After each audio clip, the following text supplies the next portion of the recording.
practice. And I want to explain to you a little bit about what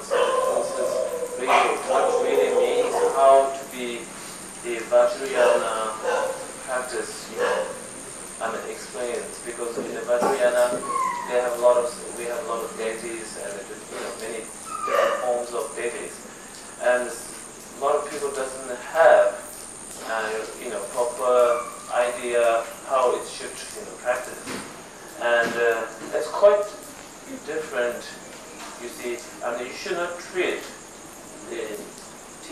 these deities as a like ordinary God. You see, God and the deity is different, because God is, which really means God is, in all Buddhism we say in samsara there's 6 realms, and the first realm is the God realm, and there's the jealous God realm, and then human realms, then animal realms, and then Holy Ghost realms, and then hell realms. You see, this is what we call 6 realms.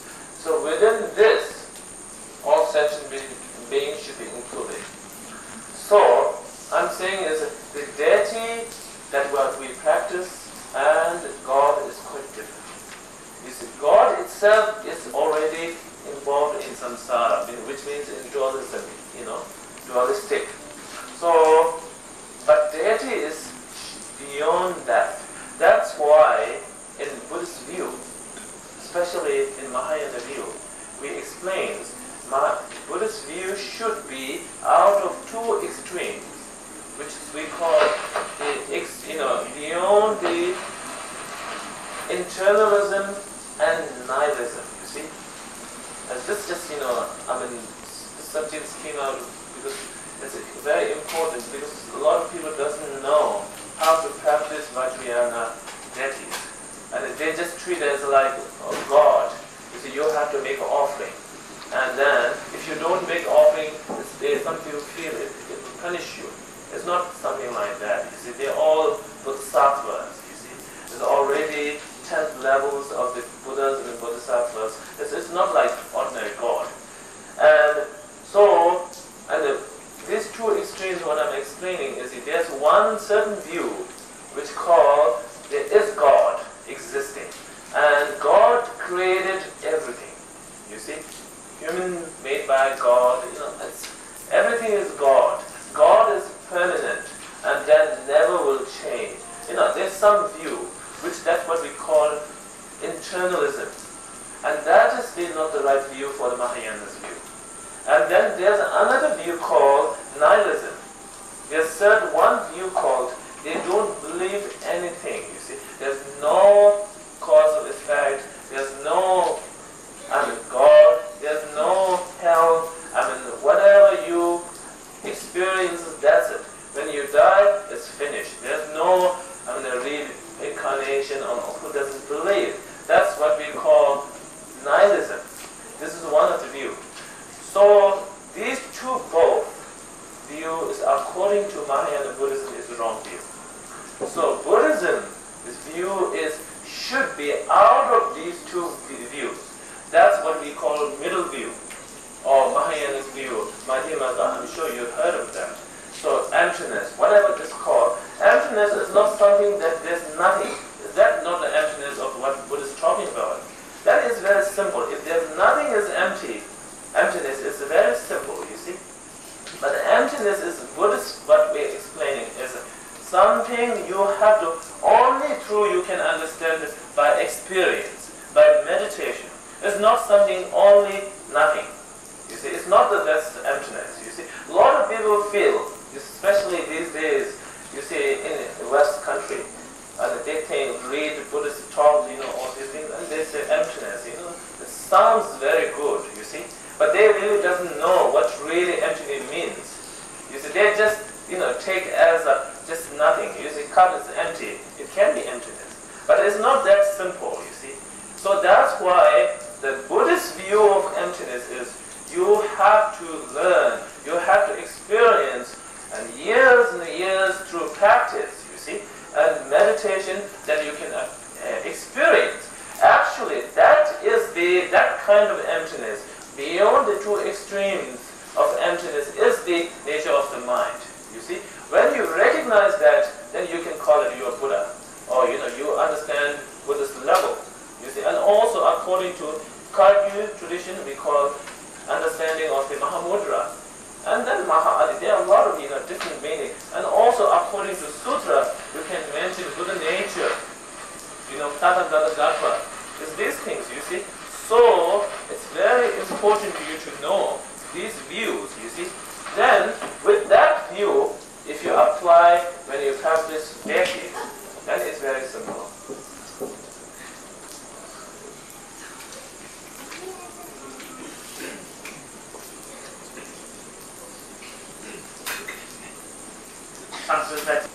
So that is the really, how Buddhist view is. So with that view, then if you apply to your practice and you see all the practice, then it becomes a very, proper way.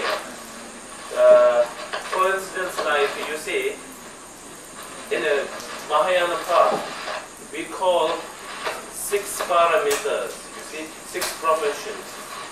And 6 parameters, one of the 6 parameters is, first one is generosity, the parameter of generosity. The generosity means giving, right? But it's not that, just that it's profession because of the number, or because of the, it's not that we call parameters, you see.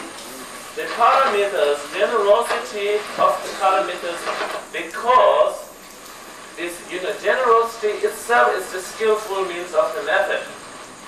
And with that method, if you apply the wisdom of the emptiness, you see, which then it becomes the parameters of generosity.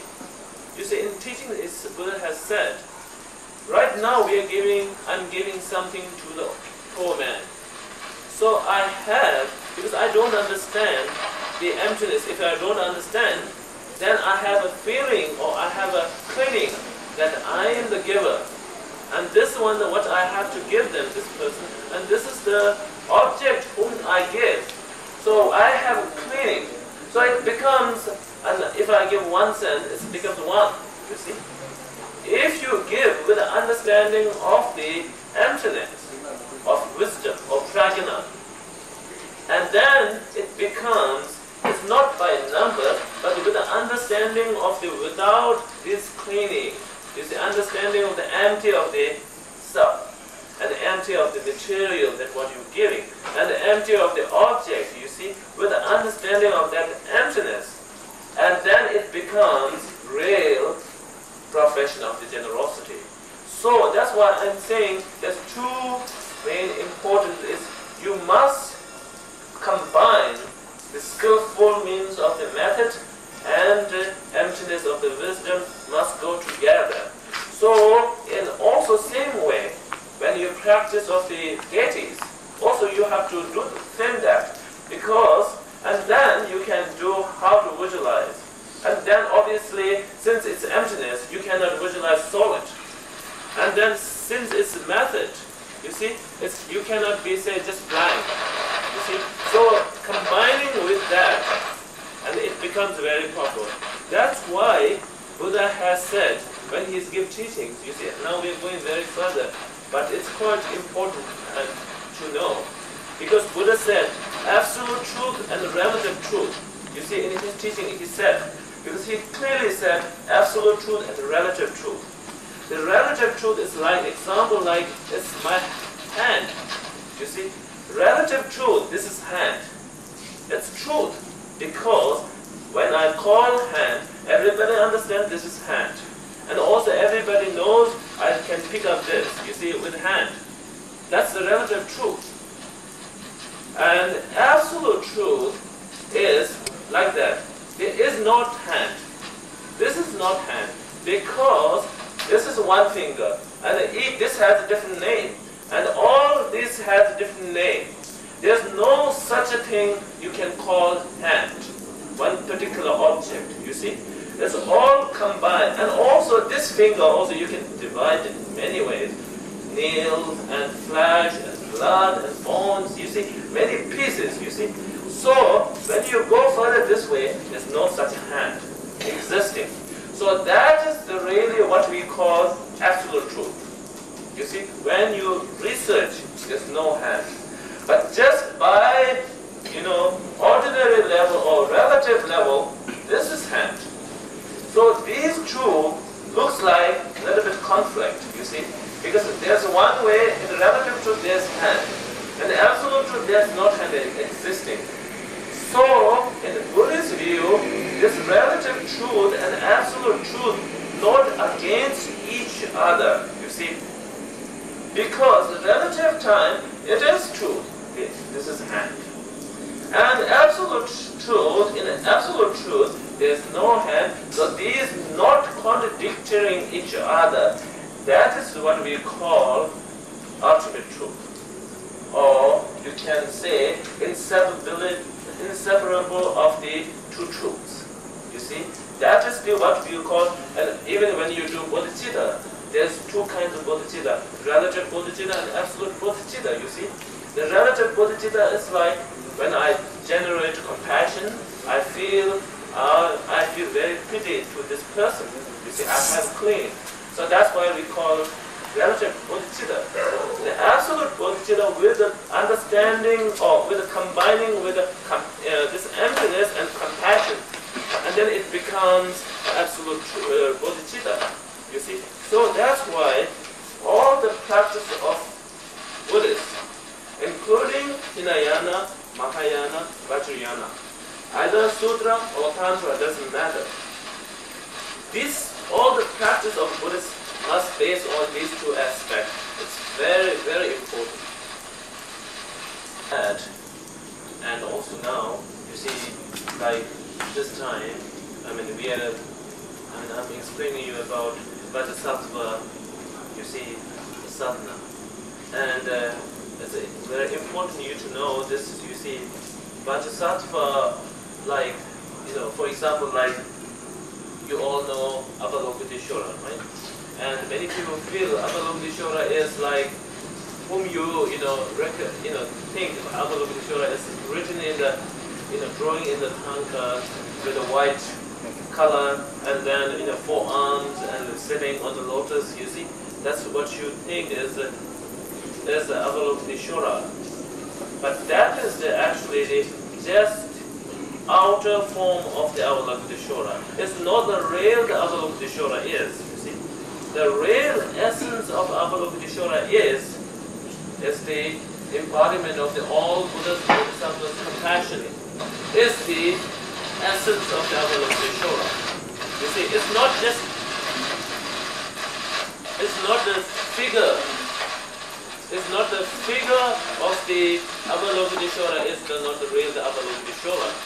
You see, this Avalokiteshvara is the embodiment of the all Buddhas and the Bodhisattva, of embodiment of the compassion is the Avalokiteshvara.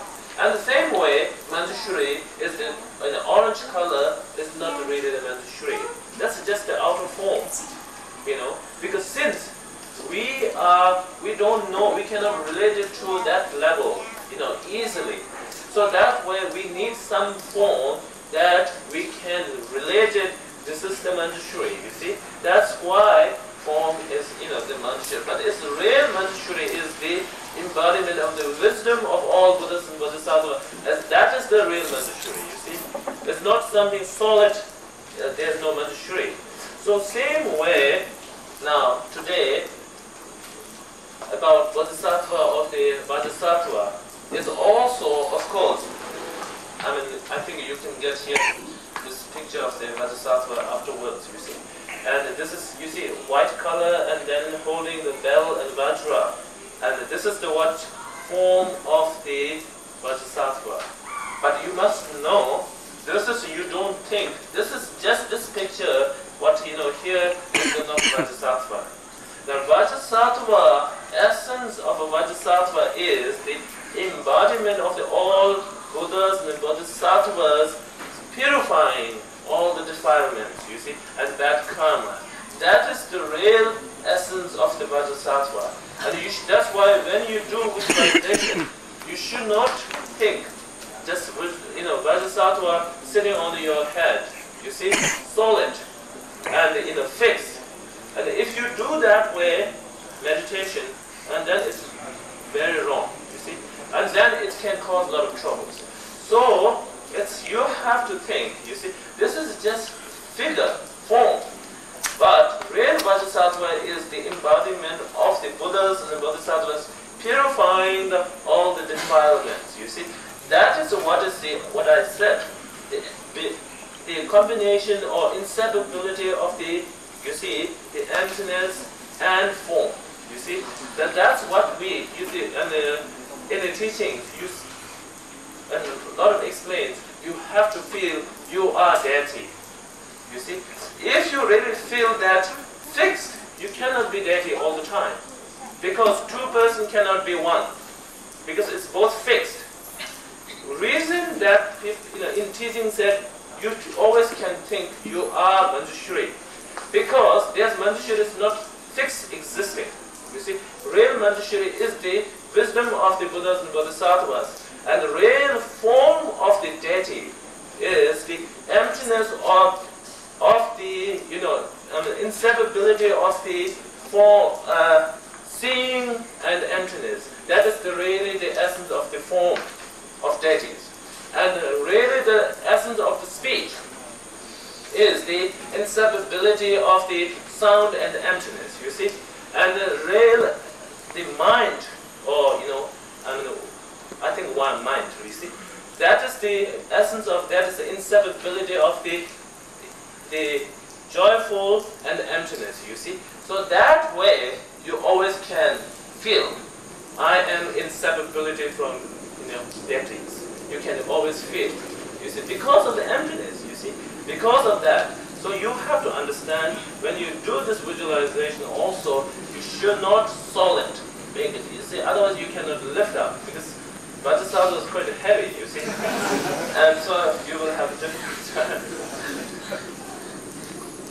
Accordingly, so this is the key point when you do visualization. Then if it doesn't bother you, it's not clear, it comes sometimes it's too big, sometimes too small. Because if it's fixed, like for instance like refuge, you cannot do it, because then and on one branch so many lungs sitting, it's quite dangerous, you see. It might break down, you see.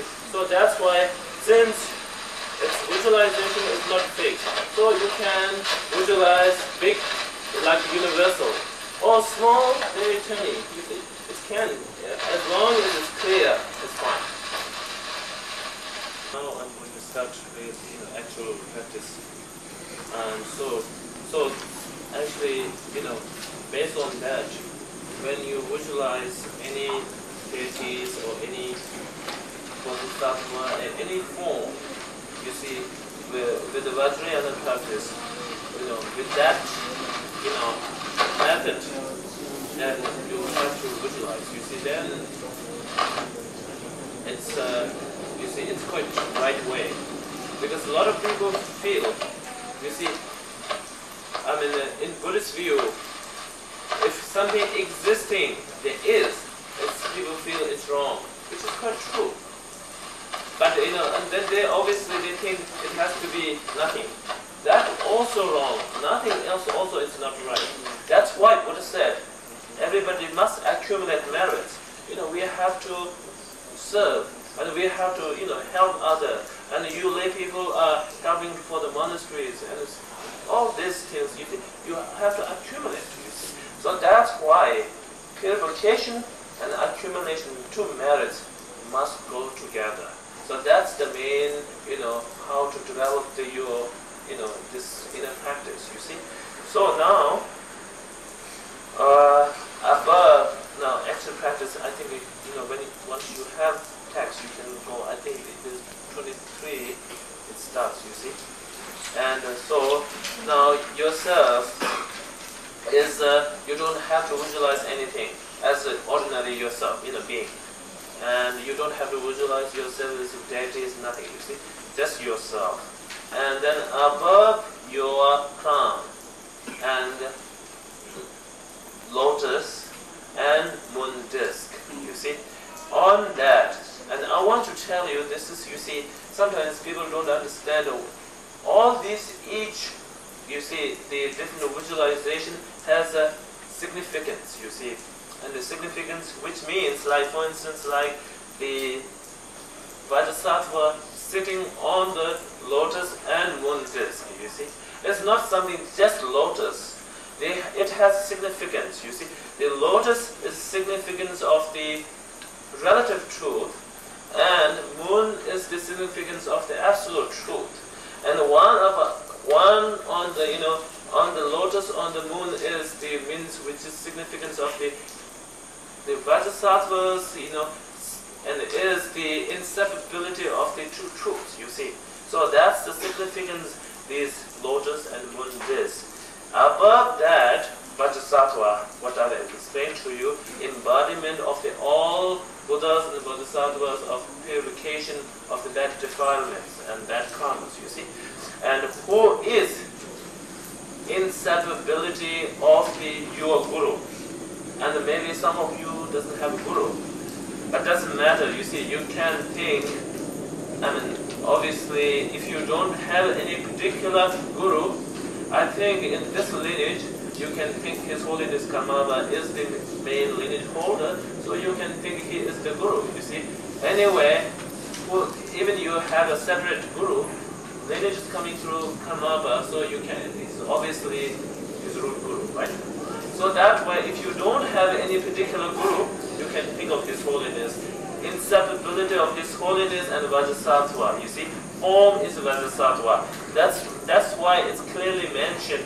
Lama Dorje Sempa means, you know, who is your Guru Vajra Sattva. You understand? So that is the, you see, who is your Guru? Vajra Sattva, who is your Guru? Who is white color, you see, and one face and two hands. You understand? And right hand holding the Vajra. See, Vajra, and left hand holding the bell, like this. And then mudra is like this, you see, bells here, and Vajra is holding like this. And this is significance of the bell is the, because sound, so it's significance of the emptiness, you see.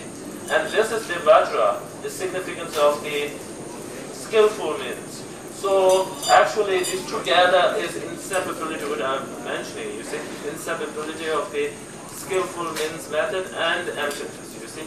So that's why two hands holding like that. So sitting on your crown, on the moon and lotus, you know, and with a full lotus, you see.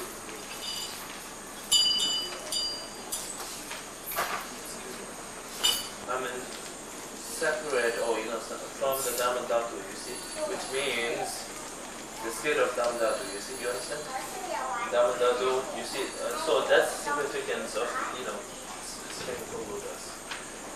So you have to visualize that on your crown, you understand? And then, after visualizing, and then you're visualizing the form of the Vajra Sattva, then from his heart level, you see, and there's lotus and moon disk like you did here. And then on that, and the letter syllable of home, white home, that's the syllable of the Vajra Sattva.